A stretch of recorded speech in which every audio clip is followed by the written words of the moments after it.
when the responsible minister, Mr Burke, introduced this, he said, "This bill will," and I quote, "clarify and simplify aspects of our industrial relations system."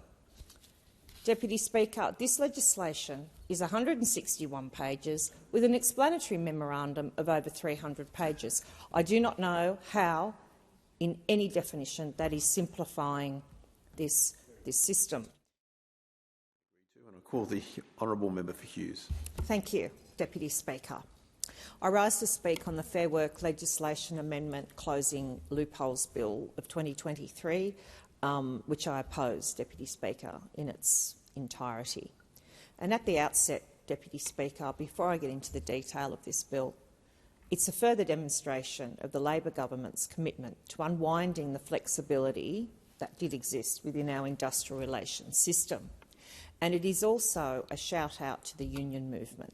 I was here in the House when I heard the member for Canberra, whom I have a lot of respect for, but I just want to point out, before I get to the union involvement in this legislation, the specific thank you that was given to the ACTU and the gratitude that's been expressed by many on opposite me to the unions for this legislation. Deputy Speaker, in 2023, when we have so many challenges to our economy, now is the time for the government to be boosting productivity, encouraging businesses and not making things harder for them, because that is what this is doing. And this is making things harder as well for many people in the gig economy, casual workers who choose this as a way of working. They may only do it for a short period of time in their working life, but they do it for reasons of choice, and they do it because it suits their particular lifestyle, and it also helps employers, it helps our businesses, it helps productivity, because at certain times, and I'm referring particularly to the building and construction industry, Deputy Speaker, in the electorate of Hughes, I have many building and construction companies. We have close to 2,000 in my electorate alone, and I have nearly 7,000 who work in the building and construction industry within my electorate. And at many times in the building and construction industry, a company may suddenly say, "I've just got an extra job, and so now I need some extra plumbers or roofers or painters." And so it may be the case, Deputy Speaker, that then there are people they can call upon, labour hire, casual workers that will come in and help that business to get that job done. So that is where there is real benefit with keeping casual workers within our economy. And there is no reason, Deputy Speaker, why casual workers should not be able to retain that choice. They should not be forced to become permanent workers. The Labor Party claim to be the friend of the workers, but in this case they have this wrong. And, Deputy Speaker, this bill overall, when the responsible minister, Mr Burke, introduced this, he said, "This bill will," and I quote, "clarify and simplify aspects of our industrial relations system." Deputy Speaker, this legislation is 161 pages with an explanatory memorandum of over 300 pages. I do not know how, in any definition, that is simplifying this system. And if we look at what we have done now, what the government is attempting to do with simplifying how we define casual employment, first of all, the permanent casual loophole has already been closed under its earlier legislation. But this new definition now, in this bill, new definition of casual employment, is 3 pages long and includes 15 factors to determine if an employee is in fact a casual. Again, Deputy Speaker, I fail to understand how this is simplifying our industrial relations system and making it easier in any way for businesses and employees to work together, which they have been able to do. In that regard, this government, as all federal governments should be doing, should be providing an environment to facilitate our industrial relations system that should be driving productivity. That is what makes Australians stronger, not micromanaging every tiny detail of the relationship between employers and employees, between businesses and workers. So, Deputy Speaker, this bill is well and truly taking Australia down the wrong path. This bill is intended to be a distraction from the real issues that are facing Australians at the moment, which is cost of living. This bill is doing nothing to address what people in my electorate are telling me are the real issues that are facing them. This bill has three main problems. It's impossibly complex. It's going to add significant costs to businesses and to consumers, and it is impossibly confusing. And I've just spoken about how we're now going to define a casual worker, for example. And the Minister for Employment, at his recent National Press Club address, said that this bill will indeed add complexity to an already unduly complex system.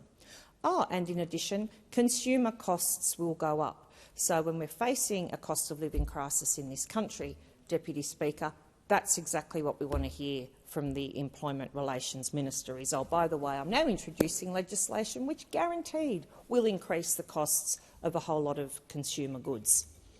So to say that this new workplace relations system is going to improve things for our country is completely disingenuous. What this is about eroding the choice and flexibility of individuals who want to work in their own time and on their own terms.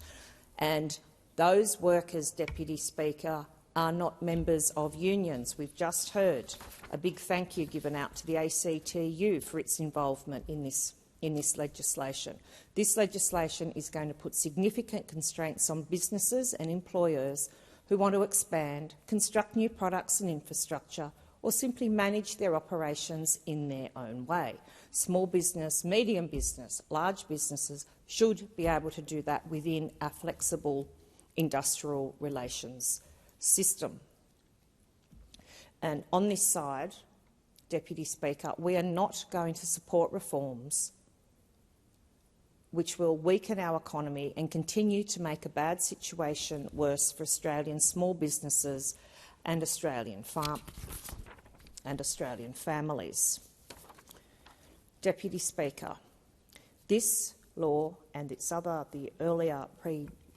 other Fair Work legislation that's already gone through this House is a radical reordering of Australian workplace law, which every business organisation in this country has pleaded with the government to not go ahead with, and that's very large businesses down to much smaller businesses.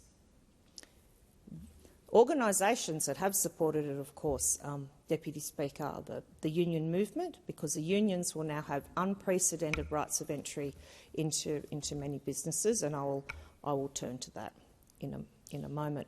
Deputy Speaker, we all want Australians to have safe, high-wage, sustainable jobs and to be rewarded for their hard work and experience. Driving productivity and ensuring that Australian companies do well and Australian employees do well is exactly what we need to get this country moving again. But an attack on gig workers, an attack on labour hire companies, attacks on tradies and other independent contractors, which is what is at the heart of this Closing Loopholes bill, is what we are seeing instead. These are simply people, Deputy Speaker, who want to work in their own time and on their own terms. They should be allowed to do that. What industrial relations in this country should be focusing on is to make us more productive and to create more jobs. This is de-incentivising companies, particularly small businesses, to put on new employees and to employ casual workers.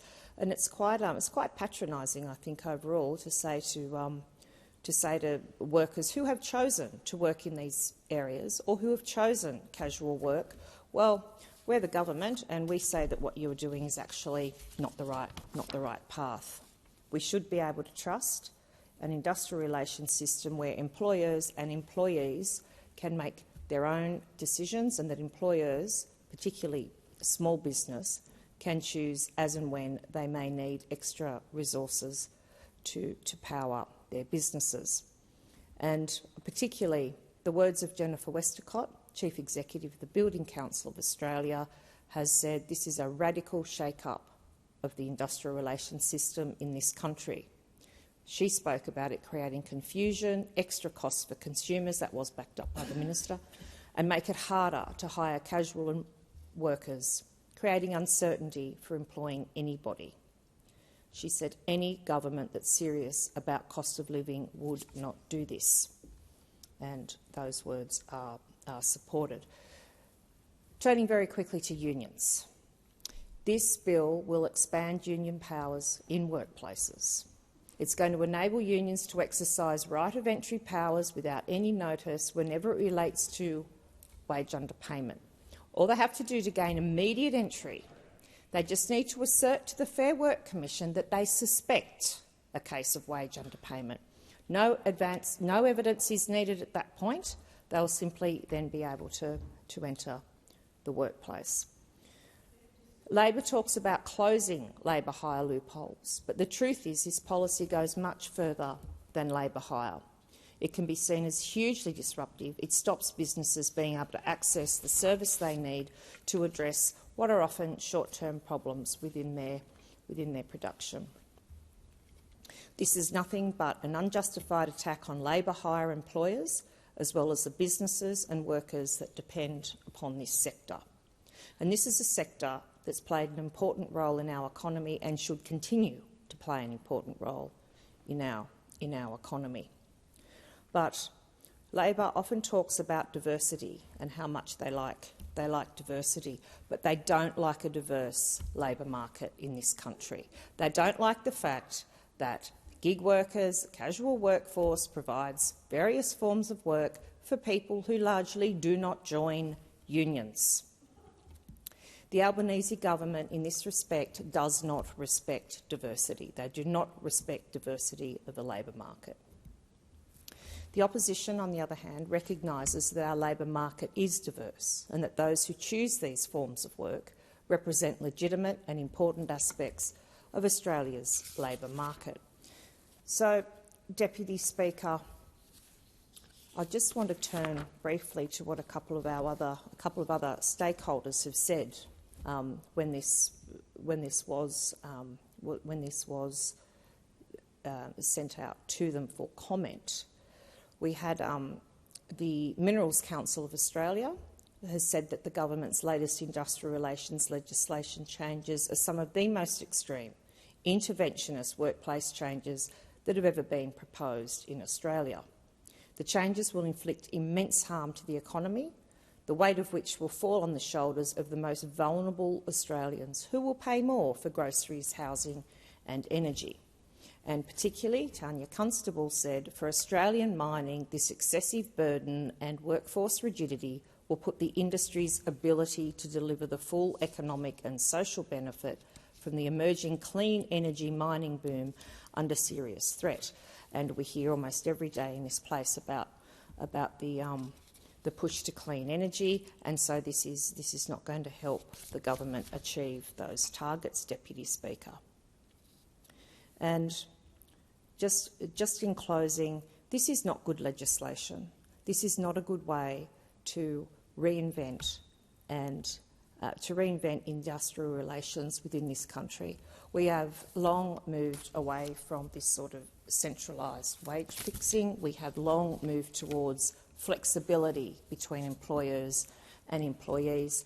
And under the coalition government, it was a government that respected that business owners, small, medium, large businesses, could make the decisions for their own workforce and respected the rights of casuals and those in the gig economy, that they could have the choice as to when they worked and that they would have the choice if they were to remain as casuals. This is not good legislation, Deputy Speaker, and for all the reasons outlined, I oppose it. Thank you.